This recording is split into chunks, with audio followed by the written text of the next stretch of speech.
Day 124. Hi. I had an interview yesterday with Adam from Carnivore today. It was so much fun. We talked about a lot of stuff. And around maybe 2 weeks, depending on his time, he will upload it on his channel. So thank you for having me. He was my first carnivore face-to-face, even online interaction. That was really cool. Just to have like a sparring partner now face to face and to talk like this. That was something new to me and it was really cool. And I enjoyed it so much. And he has a very beautiful soul, and the way he is expressing himself, just how he talks and how he asks the question, it's really feeling like you feel comfortable talking. So that was really amazing, and he's doing such a great job. So thank you for being such an amazing part of the community. And what so I lost my thought. Today I'm gonna buy a lot of meat because I do have a 25% off at the shop, and so I'm gonna use that, and then I'm gonna try to clean myself, clean my apartment, get my stuff together, do a little bit outside things, because the weather is finally settling down. The river is back to normal. I'm so thankful.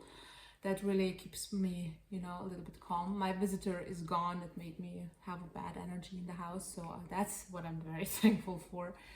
And just having a little bit time today off just to settle down, make myself, what I need. And on Tuesday, so it's about 5-6 days, I'm flying to the UK. I'm so excited, to the Isle of Wight. Hope I'm saying it right. And yeah, I'm gonna meet up also with carnivore people, so that's gonna be fun. And I'm just looking forward for just cleaning my space in my head. So for me, one of the most important parts, and that's also what we talked about yesterday with Adam, it's about a journey, contains most of the time mental healing. It's not only nutritional stuff and just focusing on what's wrong with your nutrition or what you can change. It's most of the time it's really behavior, it's habits, it's mental or problems or stress and these kind of situation. And that's what people most of the time overlook, because they want to try to focus on something they can control.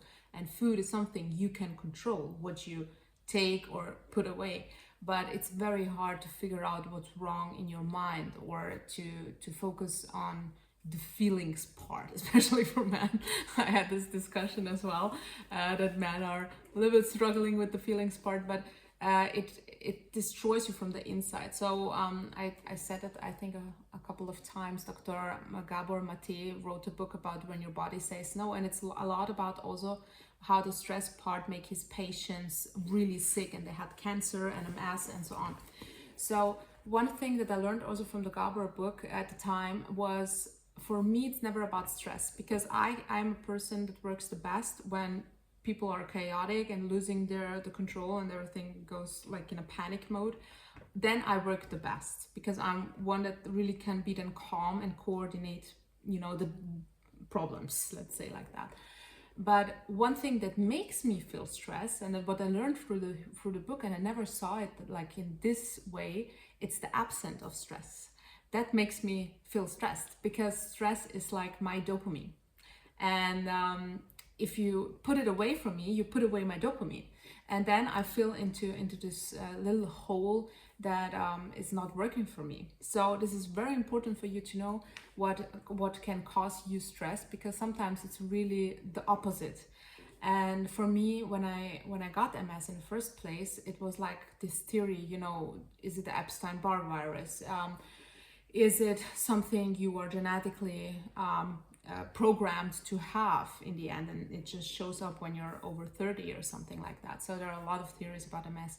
And if you put it into the perspective of stress, it was at a time when I reached all my goals. Actually, it was 1 month, 2 months later, when I checked my last goal on my 10 years plan, and suddenly there was nothing left. And it sounds really stupid, I know that how it sounds, but for me it was like, what now?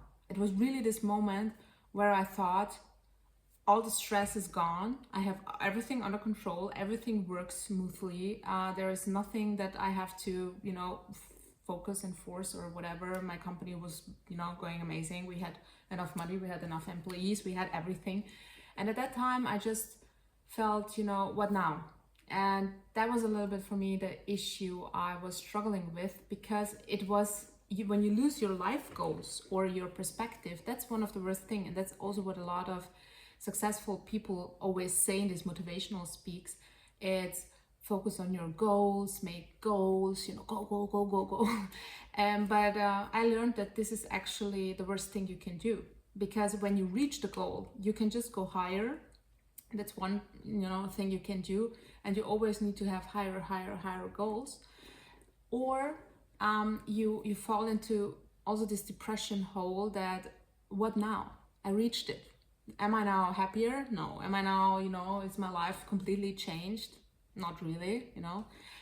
Of course, stuff are getting better or more motivational, inspiring, and successful, but does it really change my life as it is? And that was the question I had at the point, and that really devastated me, because I didn't understand what to do now with my life until I die. It sounds crazy, but it was like that. So is it for me then having this big company? And then I thought, you know what, if I have millions and millions and billions, what should I do with that? What is really my life purpose? Even if I have like billions, what should I do with this money? What really would make me satisfied? Is it, you know, some philanthropy work? Is it building some houses? Is it investing it in startups and tech startups, which is my specialty, forte, this word. Or, you know, what is it in the end? So I lost just a little bit the vision that I had before. And that was causing me such a stressful moment that I just lost hope, which is strange. You know, you have everything, you should be over the moon. And shortly after, I started having this MS symptoms. So it is possible that it's also coming from this kind of lacking of stress, lacking of motivation, inspiration, you know, just having something in life you can look forward that started then your body to shut down in the end. And that's very an interesting theory to look into it. Also, when you have some troubles and issues, it's hard to think about it like that, because we want to have something that is visible and easy to manage. So if I say, you know, my home is stressing me out because I have too much stuff, that's a really good focus point, because I can declutter. I can go and throw away all the stuff. So that will benefit me. It will help me. But if I say, you know, it's not the home, it's the people that I cannot get rid of. It's maybe, I don't know, you know, your spouse or your kids or your mom or whatever it is, and you cannot get rid of them. How can you, you know? If maybe at the point, you know, of course you can. You know what I mean?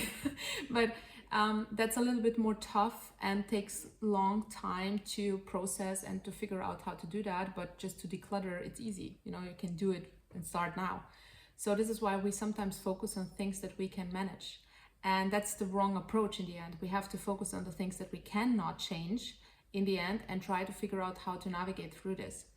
And for me especially, it was about the job part, but also accepting this quiet time in my job at the time and in my company, to know that I can chill down a little bit, and I wasn't able to at the time, so I sold my shares.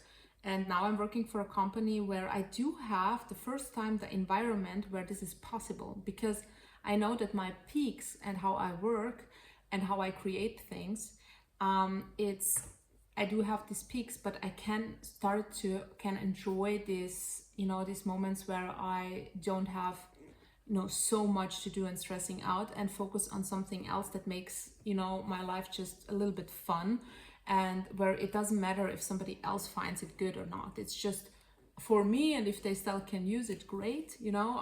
I appreciate it, but just putting myself a little bit more into the what can I do in the environment that I have that is fun, but still a little bit easier going than just always be on overdrive and doing more and more and more. Because when you do more, the expectations are very high for people surrounding you to appreciate what you're doing. When you think about that, you know, you are doing more in your work and just putting more energy, and then you created a piece of furniture, for example, and then somebody doesn't appreciate the work you put in because they just don't like it, maybe, you will be devastated at the point, of course, because you put your whole energy, your whole love into this piece. And sometimes, you know, you need the balance where you just say, yeah, I'm not gonna put too much energy into it, it's fun, but I don't care if somebody doesn't like it, because it's not my heart in it. And if they like it, great, it's a cool motivator, it's a little bit of a dopamine.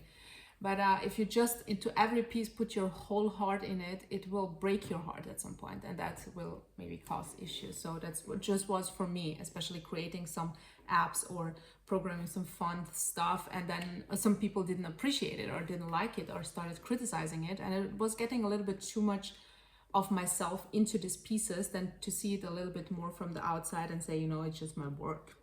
I don't care. I come home, this is what important is to me, is that my son smiles at me, and it is fun to spend time with my mom, and, you know, just talk to each other.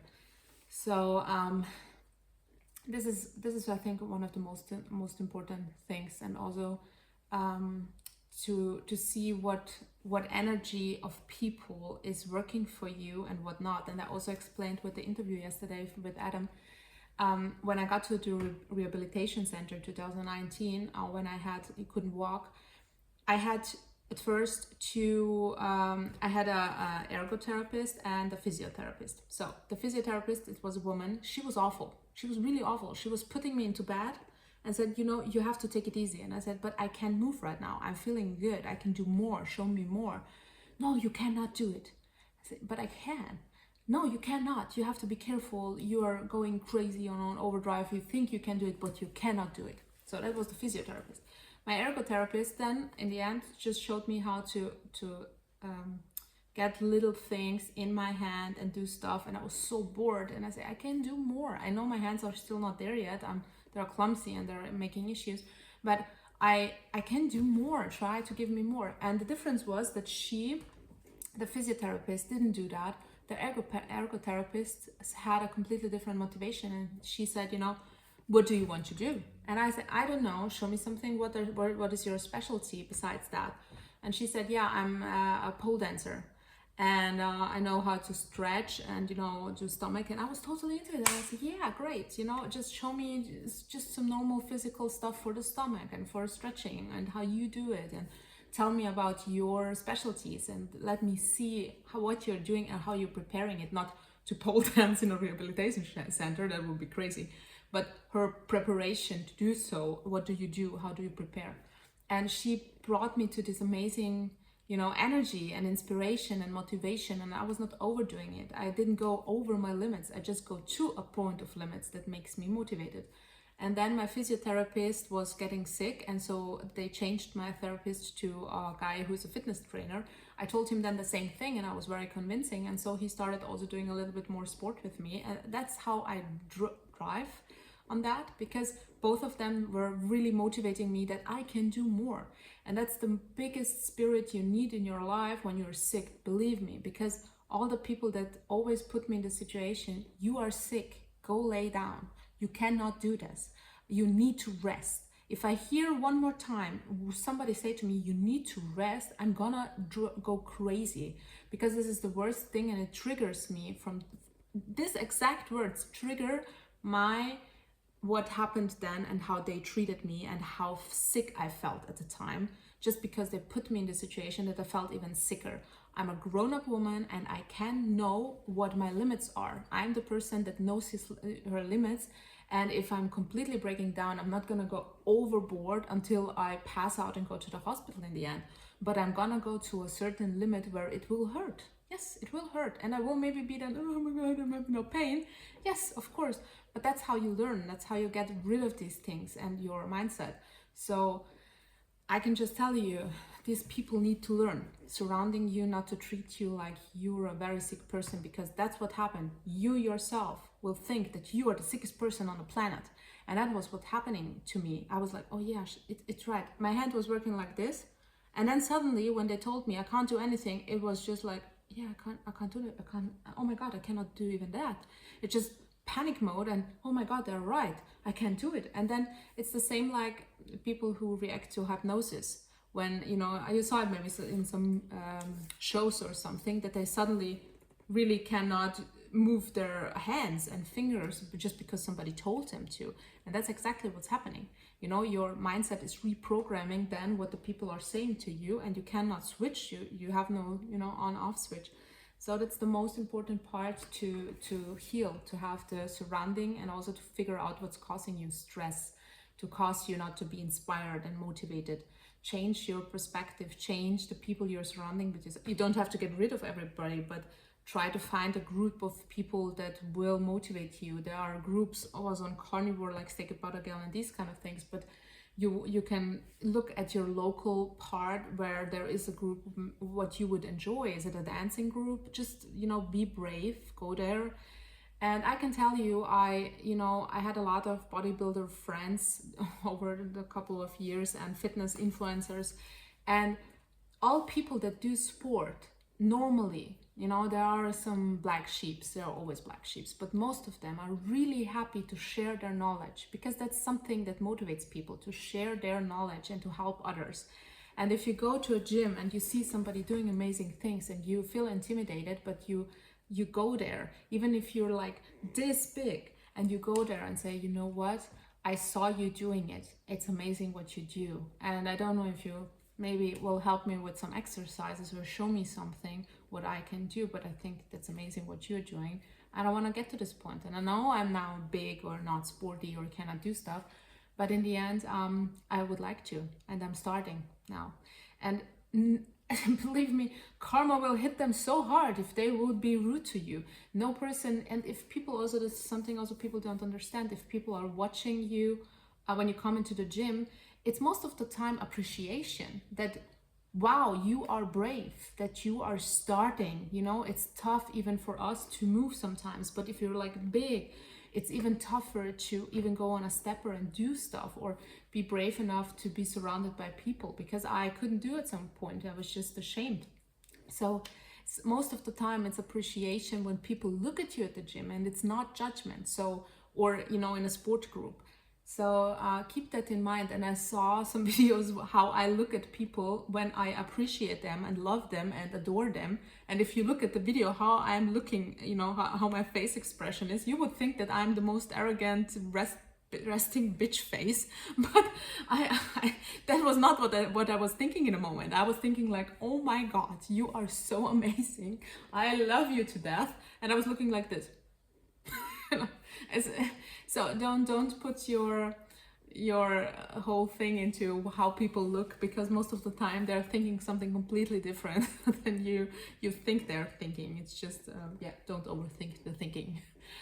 So I think I talked enough about stress and stress release, but I think that's the most important part in the journey. So keep that in mind, and I'm very lucky to be able to experience this beautiful journey with a lot of things. Just, you know, what you learn about yourself, especially on a carnivore, and not drinking, and how you then act around people, and the social anxieties to go out again, and to have the ups and downs where you know, I gained back everything I lost. But how do I handle that now? Am I devastated and, you know, pushing myself into a corner and say, you are a stupid idiot, don't, you know, you gained all your weight back just because.